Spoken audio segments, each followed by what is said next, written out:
Hey, hola, my friends. My name is Charles Collins, and I'd like to welcome you to Together We Grow Sustainable Hydroponic, Aquaponic, and Traditional Gardening Center. Well, actually, it's our backyard, but it's also our laboratory, and it's where we like to have the absolute most fun. So, guys, if you haven't done so already, please click that bell below, subscribe. That bell will go off whenever we drop a new video, because this is indeed season 3 of our little home gardening sustainable experience. Now, we are in a Sonoran desert in the southwestern United States, and hopefully in the next week our temperatures will drop to a steady below 100 degrees Fahrenheit. But until then, we've taken full advantage of growing inside with our controlled climate. So if you haven't done so already, please feel free. Go through all of our old videos for the last 2 years. See anything that you might want to have notes on, anything you might want to have questions on. Please write them down, send them to us, email, or even go in our comments and send it to us. We'd love to answer them. I try to get to them as soon as possible. We are incredibly busy over here, but we're never too busy for you. One thing that we'd like to express with gardening is you're only as strong as your foundation. And when it comes to sustainable gardening, specifically hydroponics and aquaponics, you're only as strong as your substrate. Let's get a little bit more into that. Well, before we go any further, I would like to talk a little bit about, actually say thank you to part of my quote-unquote substrate in my sustainable gardening experience, and that's my good friend, the most phenomenal sustainable gardener on the planet to me, Rob Gray. Peace and blessings to you and your family. Rob Bob, some of you may know him. Man, I have nothing but love for you, brother, and I love sharing your word. I love sharing your wisdom, and without you, it's like, seriously, there's no way I'd be doing what I'm doing now. I told you guys before, don't be afraid to tell people thank you. Don't be afraid to ask questions, and be kind. The kinder you are, the kindness is going to come back you tenfold.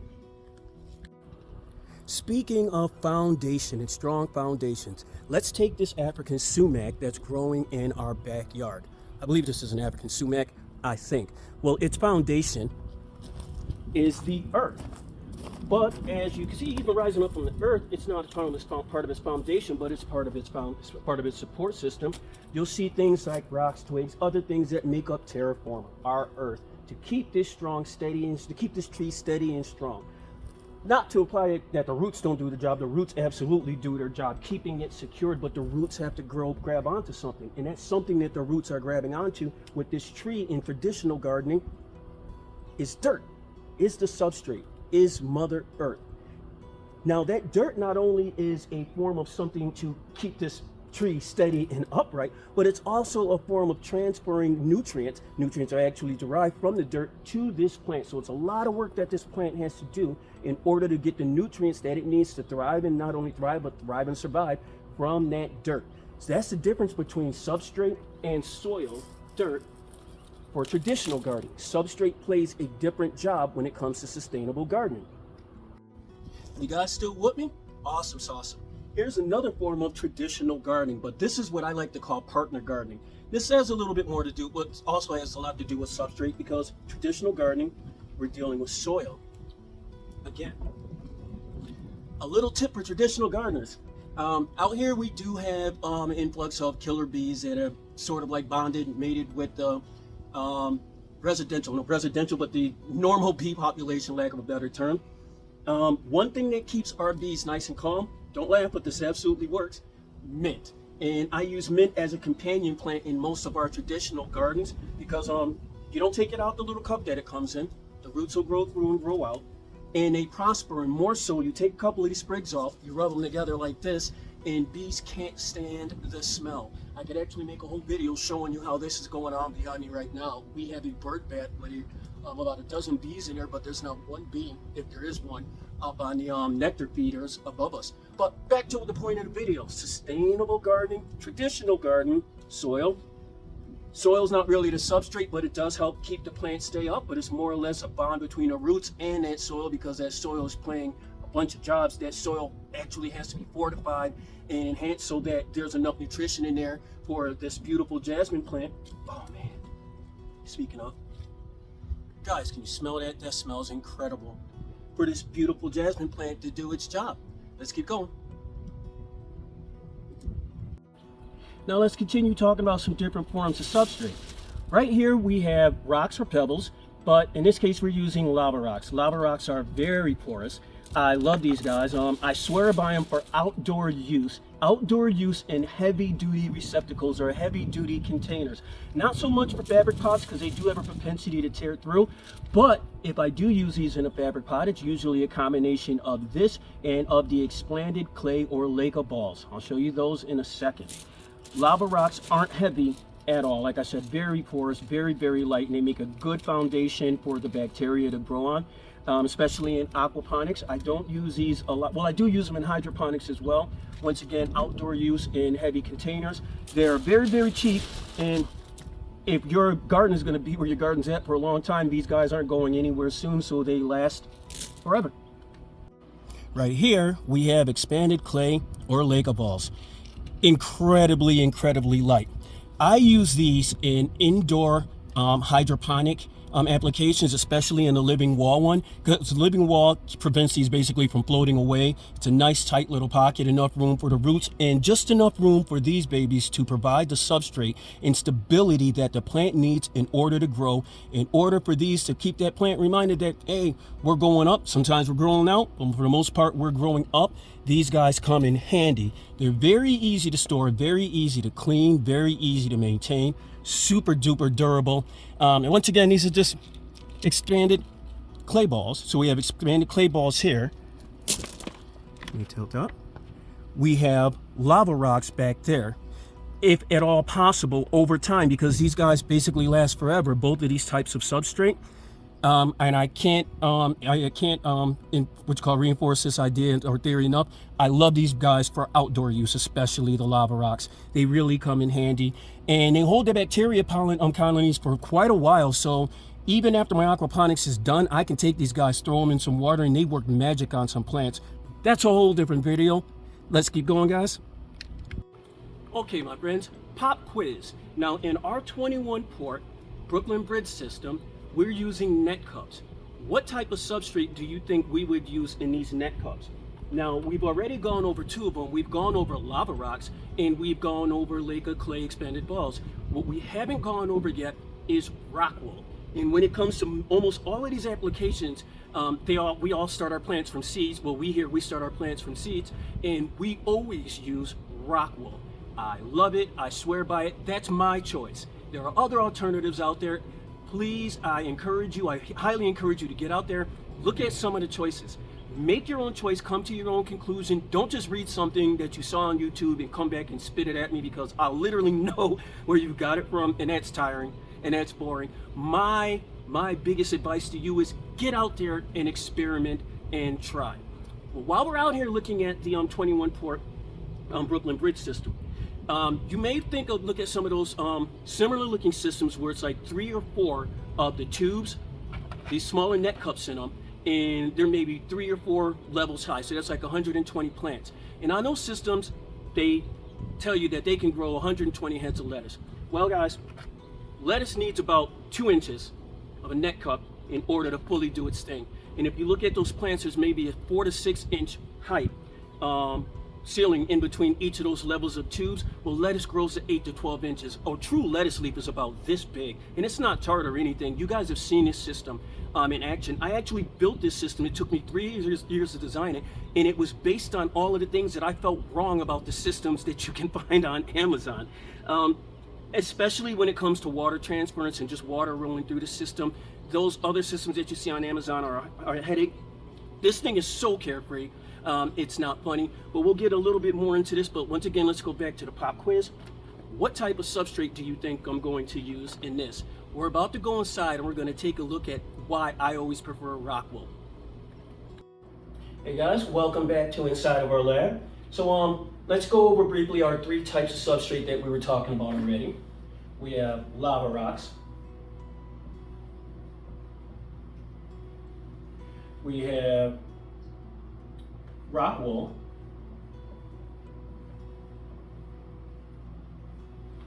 and we have Lego. All 3 do the same job basically. All 3 act in a similar fashion, but all 3 can be used for incredibly specific and different purposes. Once again, lava rock for my choice. my choice, my decisions. I like to use it for heavier applications, especially outside where you're really working against the elements and you need that stem, the main stem for that plant to stay sturdy and stay strong. I go with lava rock. Lava rock is also used for me in a deeper reservoir. So, like for instance, where I told you I'll use Lake balls or I'll use rock wool. Rock wool I'm only going to use as a primary substrate. Say if the container that I'm growing in is maybe 2 to 4 inches deep, 6 inches at tops. I'll show you guys that with the living wall, not in this video, in another video. Lake balls I use in concert, in combination with the lava rock. Now there's also coco coir, as you guys heard me mess up in the documentary. Yeah, I can't get over that. I can't get over that anywhere. It's the hairs, the fibers off of a coconut. And all three of these guys, like I said, they're not all three the same thing. Once again, lava rocks, obviously lava rocks. Rock wool is molten is wool. It feels like wool, but it's not. It's actually molten and spun rock. And the majority of rock wool that we purchase is limestone. So looking around Earth, you're going to find limestone. This isn't going to hurt the environment. It's not that it's actually biodegradable, but it's not hurting the environment. Lake balls, lava rock, they last forever. These guys, Lake balls are volcanic. I think they're expanded volcanic balls. I think. I don't want to put my foot in my mouth. I think. If I'm wrong, please be kind. Please be nice. Just correct me in the comments. I'll even thank you for it. But here's a rock wool cube. Here's stone of lava rock. And here's clay ball. 3 different things serving the same purpose, but it's up to you to decide which one is right and correct for the application that you're doing. Remember those primary 3 questions that we asked. Why are you gardening? What do you want to grow? Do you have the time to grow it?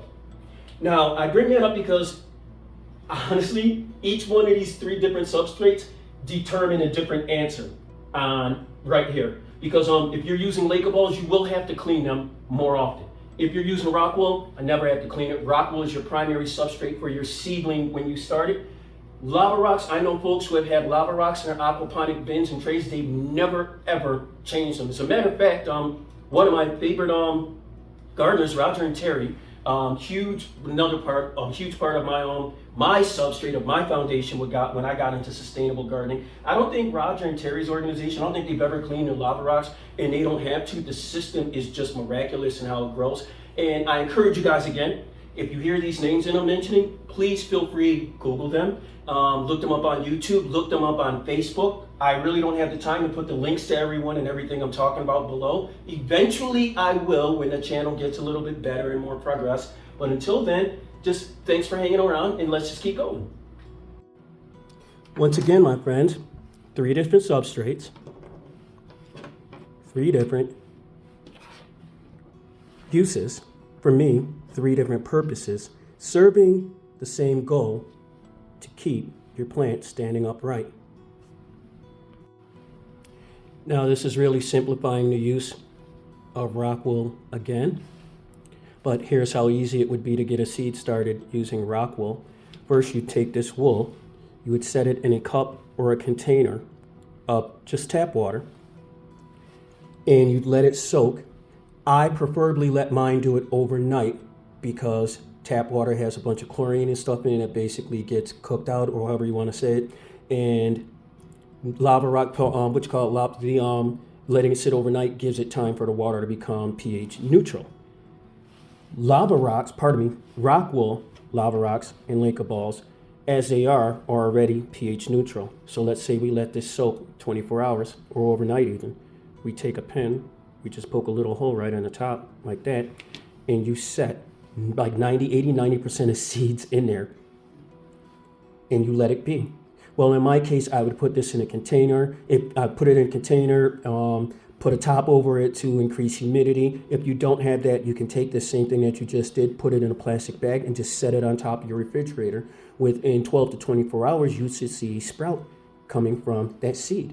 And it's a lot easier to believe. It's easier said than to believe, but try it, guys. We've actually had reporters sit here, interview me, and they watch seedlings propagate right in front of their eyes. The report, the camera operator was staring at the rock cube, and he was like, "Is that plant actually getting bigger in front of my face?" I said, "Yes, it is." I said, "It's not that we rediscovered the wheel; it's that we figured out how to get plants what they like. Therefore, plants produce in the most profitable way possible." We're in our nursery for a quick second, and we're just going to look at some of our starter trays. These are about a month old, so these guys are ready to go into larger applications. But if you notice, I started all of these in rock wool. Look at this guy, man. Let me tell you what happened here.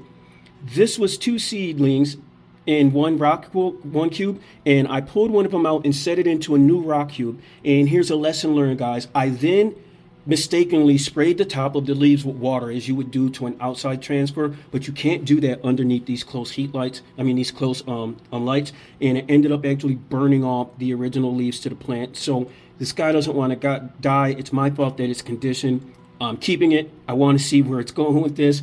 I love you, little buddy. I hope you love me too. Please forgive me for mistreating you like that. Plant life is real life. But back to our rock wool cubes. These guys are so easy because remember that system that we had outside, the 21 Port Brooklyn Bridge system? It's as easy as to transfer these guys from here to there just by picking up the plant and dropping it right into a net cup, walking away and going about your business.